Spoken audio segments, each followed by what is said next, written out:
Hello everyone, আমি সুদীপা আবারও একটা নতুন ভ্লগ নিয়ে তোমাদের সামনে হাজির হয়েছি। তো যেদিনকার ভ্লগটা শেয়ার করছি সেদিনটা ছিল 14ই নভেম্বর 2024। তো আগের ভ্লগে আমি শেয়ার করেছি আমি প্রিয়াদের অর্থাৎ আমার বান্ধবীর বাড়ি এসেছিলাম তার ভাইপোর অন্নপ্রাশন উপলক্ষে, মানে 13 তারিখে এসেছিলাম, এটা 14 তারিখ। সকালবেলাতেই দেখতে পাচ্ছ ম্যাডাম কত কাজকর্ম করছে, মানে কাকিমা আর প্রিয়া দুজনে মিলে রান্না বান্না করছিল। এটা সকালের জলখাবার। ওদের বাড়িতে পরোটা আর আলু ভাজা হচ্ছিল, মানে পরোটা লুচি যে যেরকম খাবে সে সেরকম। মেয়েটা কিন্তু বড্ড কাজের, সংসার প্রচণ্ড গুছিয়ে রাখে, আমার থেকেও বেশি সংসারী, সিরিয়াসলি। মানে মাকে প্রচণ্ড পরিমাণে হেল্প করে। তো যাই হোক, ওই দিনটাই ছিল ওদের বাড়িতে আমার লাস্ট দিন। ওরা আরও থাকতে বলছিল কিন্তু আমার আর থাকা হয়নি। তো প্রিয়া তো ওইদিকে খাবার দাবার বানাচ্ছে, আমি কিন্তু তখন সেই ফাঁকে একটু টুক করে আকাই বাবুর সঙ্গে দেখা করতে গিয়েছিলাম, মানে যার অন্নপ্রাশন উপলক্ষে আমার আসা। ও কি সুন্দর গুলুমুলু কিউট বাচ্চা, তবে এখন ও তো অনেক বড় হয়ে গিয়েছে। ওর সাথে আমি একটু খেলা করছিলাম, বাকি বাড়ির সবার সাথে একটু দেখা সাক্ষাৎ করেও এলাম। আমার সকালেই ফিরে চলে আসার কথা, কিন্তু দুবরাজপুর গিয়েছি আর আমার বান্ধবী আমাকে মামা ভাগ্নে পাহাড়েশ্বর মন্দির না দেখিয়েই বাড়ি পাঠিয়ে দেবে, এমনটা একদমই হবে না। এমনকি ওদের বাড়ির ছাদ থেকেই পাহাড়েশ্বর মন্দিরের চূড়াটাও দেখা যায়, মানে আর খুব বেশি দূরেও নয়, ওই 1 কিলোমিটারের মধ্যেই ওর বাড়ি থেকে। তো এই তো আমরা খেয়ে দিয়ে রেডি হয়ে বেরিয়ে গেলাম পাহাড়েশ্বর মন্দির আর মামাভাগ্নে পাহাড়ের উদ্দেশ্যে। তো দুজনে দেখো অজান্তেই ম্যাচিং ম্যাচিং পরে নিয়েছি, সেটাই আমরা বলছিলাম।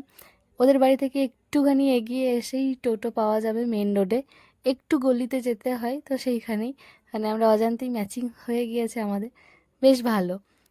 আর আসছে ওদিক থেকে মৃণালদা অর্থাৎ প্রিয়ার বর। তো মৃণালদাই আমাদের, মানে মৃণালদাও আমাদের সাথে আসবে আর মৃণালদার সাথে আমার ভালো দেখাও হয়ে যাবে। মানে এর আগেও তো দেখা সাক্ষাৎ হয়েছে কলেজে, কিন্তু কথা সেভাবে হয়নি, এই দিনই প্রথমবার হয়েছিল। তো এই তো আমরা একটা টোটোতে চেপে গেলাম।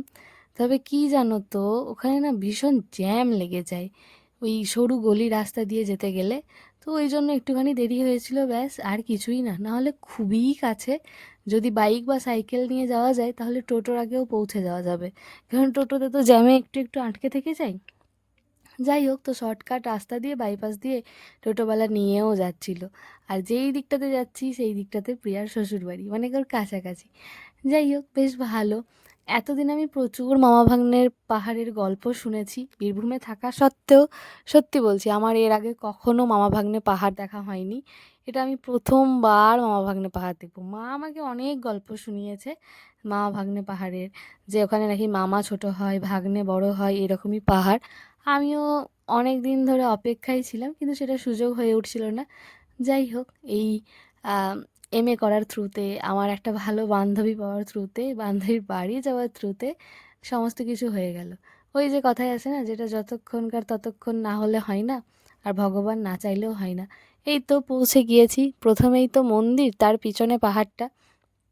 কি অসম্ভব সুন্দর এই জায়গাটা, চারিদিকে এই যে সবুজে ঘেরা নির্জন প্রকৃতি, আমার তো ভীষণ ভালো লাগে।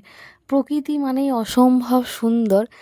আর সেটা যদি একদম পুরোপুরি এইরকম নির্জন হয় তাহলে তো কোনো কথাই হবে না। চারিদিকে প্রচুর বড় বড় অনেক পুরনো গাছ, আর এখান থেকে প্রচুর প্রচুর পাথর। আমি তো এর আগে কখনো আসিনি, তাই পুরো জায়গাটা এক্সপ্লোর করতে আমার ভীষণই ভালো লাগছে। এই তো পাহাড়েশ্বর মন্দির, প্রথমেই এখানে গেলাম। তো মন্দিরটাও মানে বেশ সুন্দর, কি অসম্ভব সুন্দর। পুরোটাই একদম সাদা, আর ভেতরে শিব শিবলিঙ্গ তো ঠিক নয়, একটা পাথরই রয়েছে বিশাল আকারের। যাই হোক, তো এখানে মন্দিরের চূড়াটা ওপরে বেঁকে গিয়েছে। প্রিয়ার কাছ থেকে শুনলাম যে ওটা নাকি বাজ পড়ার কারণে বেঁকে গিয়েছে। যাই হোক, ওটা সোজাই ছিল, কিন্তু ওটা প্রচুর উঁচু, দেখে বোঝা যাচ্ছে না। তো সেই কারণে হয়তো ঠিক করা সম্ভব হয়ে ওঠেনি। আর ভেতরে তো ক্যামেরা অ্যালাউ নয়, তাই আমি ভেতরে আর শিব মানে ভোলে বাবাকে তোমাদের সাথে দেখাতে পারলাম না আর কি, তোমাদেরকে। তো এই তো চারিপাশে মন্দির চত্বরটা অনেকখানি বড়, অনেকখানি মানে অনেকখানি, আর পাশে একটা বজরংবলীর মন্দিরও ছিল। তো যাই হোক, বাবার সাথে দেখা করে আশীর্বাদ নিয়ে এবার যাচ্ছি মামা ভাগ্নে পাহাড়ে, ওপরে উঁচুতে উঠবো। তো সাইড দিয়ে যে রাস্তাটা রয়েছে সেই রাস্তাটা দিয়েই আমরা তিনজনে যাচ্ছি, মানে এরই মধ্যে মৃণালদাও এসে উপস্থিত হয়েছে। আর ডান দিকে একটা পার্ক টাইপের ছিল, তো ওটা তখন বন্ধ ছিল, কখন খোলে বা কী এক্স্যাক্টলি জানি না। কত বড় বড় পাথর, বাপরে! কথিত আছে কি, আহ, আমরা যারা রামায়ণের গল্প জানি, যে লক্ষ্মণকে বাঁচাতে আহ, যখন ওই উম, কি বলবো, বজরংবলী যখন পাহাড়টা নিয়ে যাচ্ছিল আঙুলে করে, মানে সরি হাতে করে নিয়ে যাচ্ছিল, তখন নাকি ওই পাহাড় থেকেই কয়েক টুকরো পাথর নাকি এখানে পড়েছিল, আর তারপরেই এই জায়গাটাতে এই মামা ভাগ্নে পাহাড়টা গড়ে উঠেছে। আমি মৃণালদার কাছে সেই গল্পটাই শুনলাম, আমি এক্স্যাক্টলি জানি না। আর এখানে উঠতে উঠতে চারিপাশে আশ্রমের মতো রয়েছে, এক দুটো মন্দিরও রয়েছে, আশ্রমের মতো নয়, আসলেই ওগুলো আশ্রম রয়েছে, আর এক দুটো মন্দিরও রয়েছে। বেশ ভালো, ভীষণ সুন্দর। আর চারিপাশটা বেশ পরিষ্কার, মানে নোংরা নয়, এখানে নোংরা অ্যালাউ নেই। এটা খুব ভালো, রক্ষণাবেক্ষণের জন্য এগুলো তো দরকার। তবে অনেকটা পথ কিন্তু উঁচুতে উঠতে হয়েছিল, বেশ ভালো একটা অ্যাডভেঞ্চার ব্যাপার। আমার কিন্তু সত্যিই খুব ভালো লাগে, একবার উঁচুতে ওঠা একবার নিচুতে নামা, বেশ ভালো। তবে এই যে গল্পটা আমি শুনেছি, যে ওই গাছটা নিয়ে, সরি পাহাড়টা হাতে করে নিয়ে যাওয়ার সময় কয়েক টুকরো পাথর এখানটাতে পড়ে এই পাহাড় তৈরি হয়েছে, তো সেটা এক্স্যাক্টলি কতটা সত্যি, মানে সত্যতা যাচাই আমি করিনি, তবে যেটা শুনলাম আমার আসলে এটা মনে হয়েছে সত্যি, কারণ এটা তো বহু পুরনো, আমরা জানিও না এটা উৎপত্তি কিভাবে। আমরা লোকমুখে যেটা শুনে এসেছি সেটাকেই বিশ্বাস করি, মানে বিশ্বাসে মেলাই বস্তু তর্কে বহুদূর।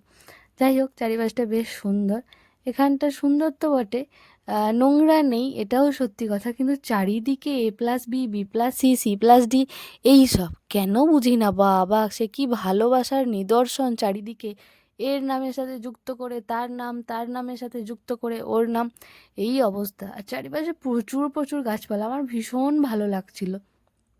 এখানে তো পিকনিকও হয়, আমরা সেই মুহূর্তে হুজুগও তুলেছিলাম যে পিকনিক করব। এই জায়গাটায় যে পিকনিক স্পট, তাই এখানটা নোংরা নোংরা রয়েছে, আর তখন তো ওই শীতকাল, তাই এরকমই অবস্থা। যাই হোক, এত দূর এসে, মানে এত দূর পেরিয়ে এসে এবার ফাইনালি মামা ভাগ্নের কাছে এসেছি আর কি।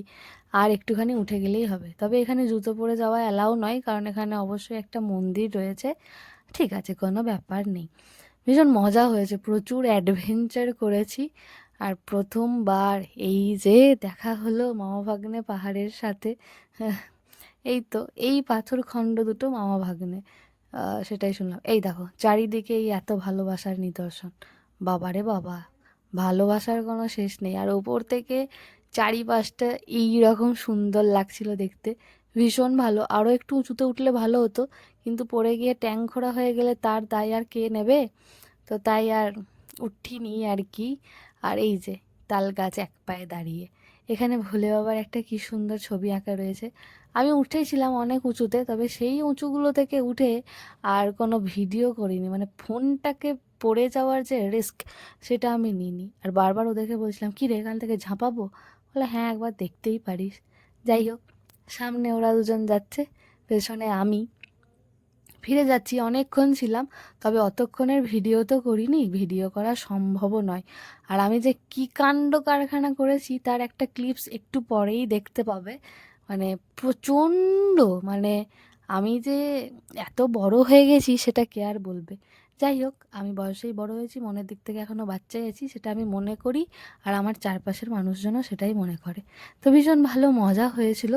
আর প্রথমবার মামা ভাগ্নে দেখার এক্সপিরিয়েন্স ভীষণ সুন্দর, বেশ ভালো। আর যেখানে বন্ধু বান্ধবীরা আছে সেখানে তো ভালো লাগবেই। এই দেখো নিদর্শন দেখলে আমি কি কি করেছি। তো এই তো বাড়ি ফিরে স্নান করে খাওয়া দাওয়া করে রেডি হয়ে আমি আবার মামা বাড়ি চলে গিয়েছিলাম, মানে সিউড়ি চলে গিয়েছিলাম, ওখানেই ছিলাম। তো ভীষণ ভালো লেগেছে। আর তোমরা যারা দেখোনি তারা আমার ভিডিওর মাধ্যমে দেখে নিলে।